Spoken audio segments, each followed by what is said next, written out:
ทักทายสบายดีและสวัสดีเด้อพี่น้องปองปายเปิดสุขสุคนเนาะทั้งฝั่งลาวฝั่งไทยแซกแล้วแต่ก็ยินดีต้อนรับเข้าสู่ช่อง YouTube บ่าวสอนไซแนลพี่น้องเอ้ยนี่เปิดภาพมาก็อยู่ในเมืองเนาะพี่น้องสิพา FC ไปเบิ่งไปชม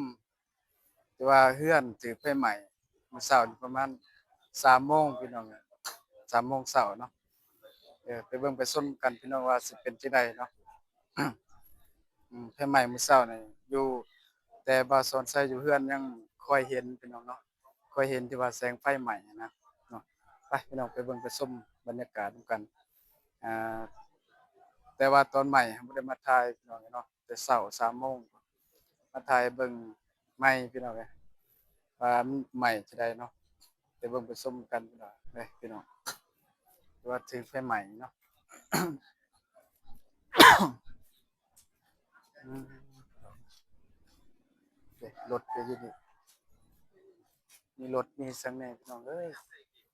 เสียหายหลายเนาะ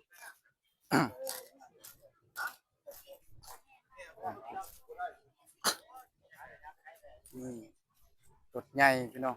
รถใหญ่2คันรถจักรรถถีบเนาะเสียหายหลายอีหลีพี่น้องเบิ่งบรรยากาศถึงไฟไหม้พี่น้องเอ้ยอือมานั่งสิเป็นเจ้าของพี่น้องเอ้ยไหม้แต่3-4โมงยังควันอยู่พี่น้องไฟเนาะรถใหญ่คนมาเบิ่งบรรยากาศพี่น้องเอ้ย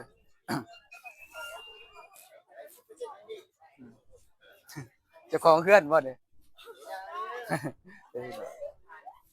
แม่นบ่เจ้าของเฮือนบ่ใช่โอ้หมวกขาวเจ้าของเฮือนเพิ่นเสียหายขนาดพี่น้องเอ้ย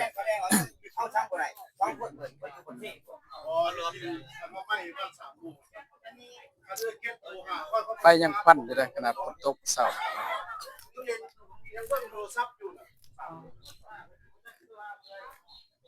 โอ้พี่น้องไฟไหม้ไหม้มื้อเช้านี่พี่น้อง3โมงเนาะนี่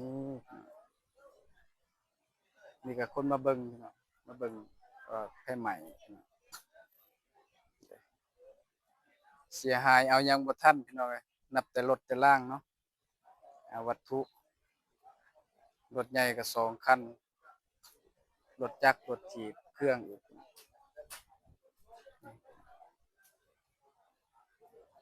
โอ้พี่น้องเอายังบ่ทันเลยเนาะอืมขนาดถ่ายให้เบิ่งเสียหายขนาดเนาะ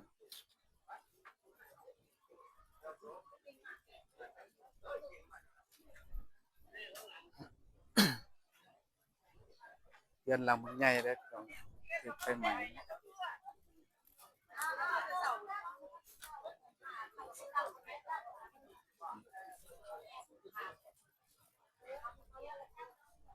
ลึกอีหลีพี่น้อง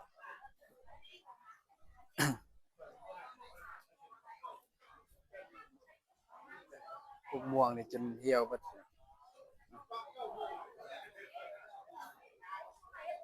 ถ่ายเบิ่งบรรยากาศพี่น้องเอ้ยอืม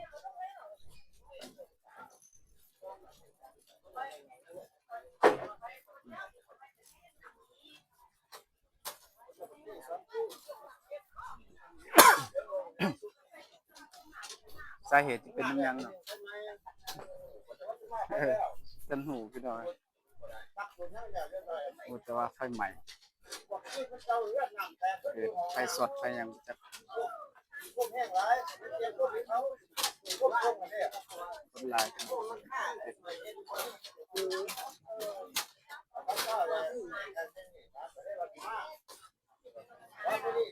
ฮ้อนอยู่ มื้อเช้านี่มันถ่ายบ่ทันเห็นอยู่แสงไฟพุ่น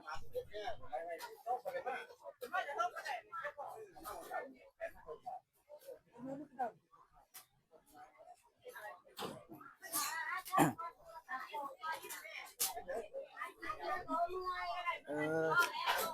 เป็น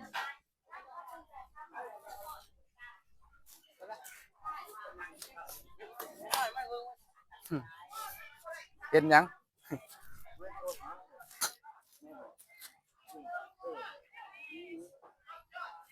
ขนาดเนาะจะเป็นเศษเหล็กเบิดเนาะให้ใหม่น้องเอ้ยเกิดความเสียหายอย่างหนัก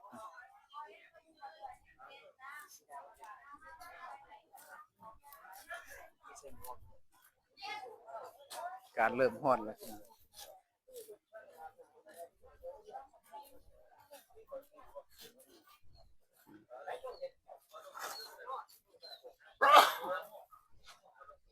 ขนาดเนาะ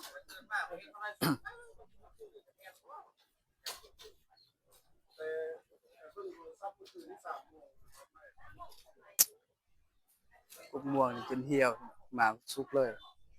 ไฟลวกเนาะไฟลวกพวกม่วงเป็นแดงเบิดพวกม่วงนี่ตายเลยไป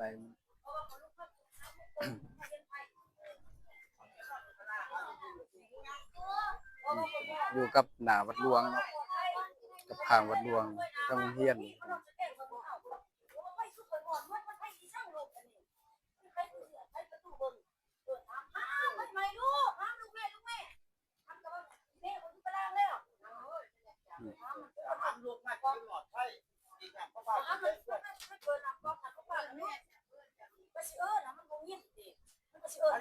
ไปเบิ่งเท่านั้น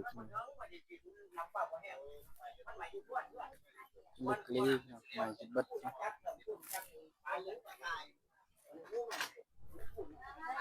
เกิดไฟใหม่เด้อ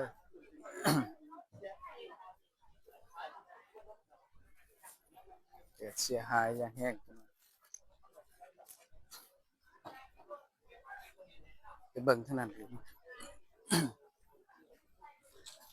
อยู่ใกล้กับวัดหลวง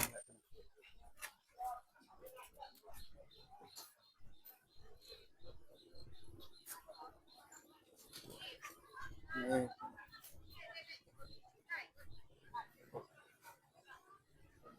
ฮอด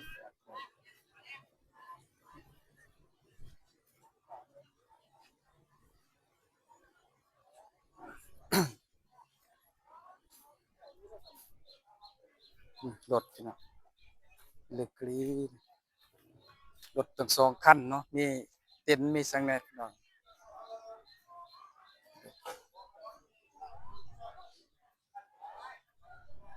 นี่พี่น้อง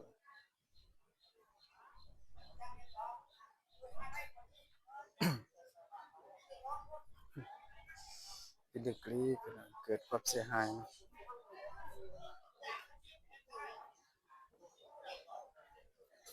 ฮอดเลย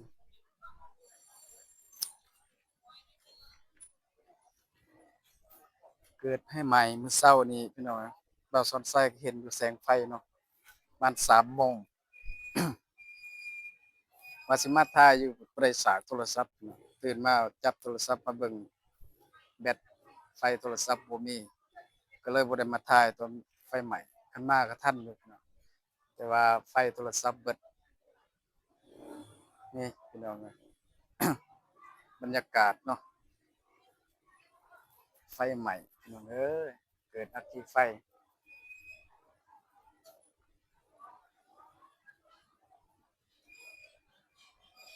มีรถเนาะหลายอย่างเลยพี่น้องเอาบ่ทันเนาะเครื่องใช้ซอยตู้หยอกตู้เย็นมีเบิด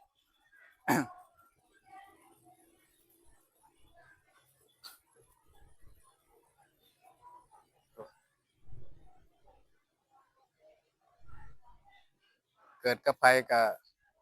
บ่ดีเนาะพี่น้องเนาะอันนี้คือบ่ทันรู้สาเหตุว่าเกิดนำหยังเนาะพี่น้องบ่ทันรู้สาเหตุว่าเป็นหยังไฟจังไหม้นะพี่น้องบ่ทันรู้สาเหตุ เนาะว่าไฟช็อตบ่หรือว่า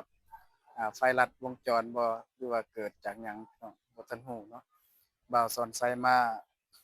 ถ่ายให้เบิ่งซื่อๆพี่น้องเอ้ย ถ่ายให้เบิ่ง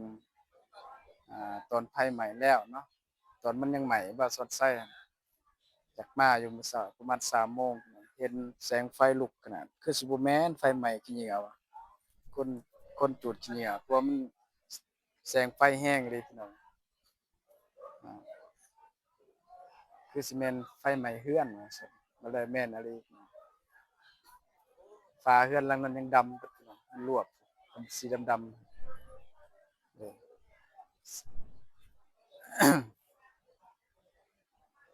นี่พี่น้องเอ้ย